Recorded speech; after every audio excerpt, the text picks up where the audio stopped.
Whoops. For those of you that's been chilling at your homie Patrick house, Julez Santana of the mighty Dip was recently arrested.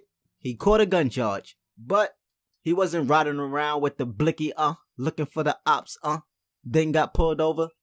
This Negro was about to board a flight to San Francisco and TSA found a gun. They found a gun in his luggage, and you know Negroes not gonna sit there and wait to be arrested. Once the gun was found, Julez ran faster than a crackhead in the Crackhead Olympics competing for a golden rock. He set it out the airport, hopped in a taxi, and was fucking gusto. Now, unfortunately for you, Saint Santana, besides the gun, he also left his boarding pass inside his luggage, along with 8 oxy pills, but whatever. Not to mention him being a celebrity and there being fucking cameras everywhere. So niggas knew who he was. It was a matter of time until he was caught. So in the end, Julez turned himself in and was later released on a $500,000 bond. Sheesh. So this happened about a month ago, and a verdict has finally been reached by the jury. So they believe he was trying to smuggle the gun onto the plane. And since he's a convicted felon, he's not even supposed to have a gun in the first place. I get that, but smuggle a gun? Really? I'ma assume the jury must not know who he is or just don't give a fuck. I don't know how they come to the assumption that a famous rapper is intentionally trying to smuggle guns onto a plane.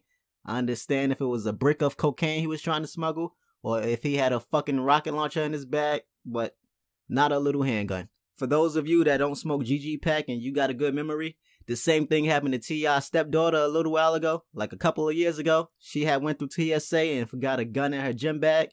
She didn't run faster than Mr. Incredible's son out the building and don't have a prior felony charges, but all she received was a $500 fine and had to do 60 hours of community service. So all she got was a slap on her wrist. But I don't see Julez getting the same thing.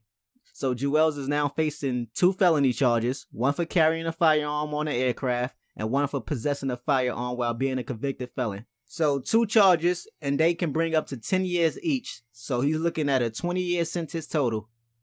Things not looking good for Mr. Juju. He probably won't get hit with the full 20, but I see him spending some time in jail for this. But it's crazy how you could be a millionaire and not have the right to defend yourself. Rappers catch gun cases all the time. You famous, you have nice cars, expensive jewelry, and you're a target some places you go. But none of that shit matters. They catch you with a gun, it's over. And I'm speaking in general. I'm not speaking about Julez's case because Julez is a dickhead. I don't know what the fuck was on his biscuit. But anyway, what you guys think? The battle frenzy.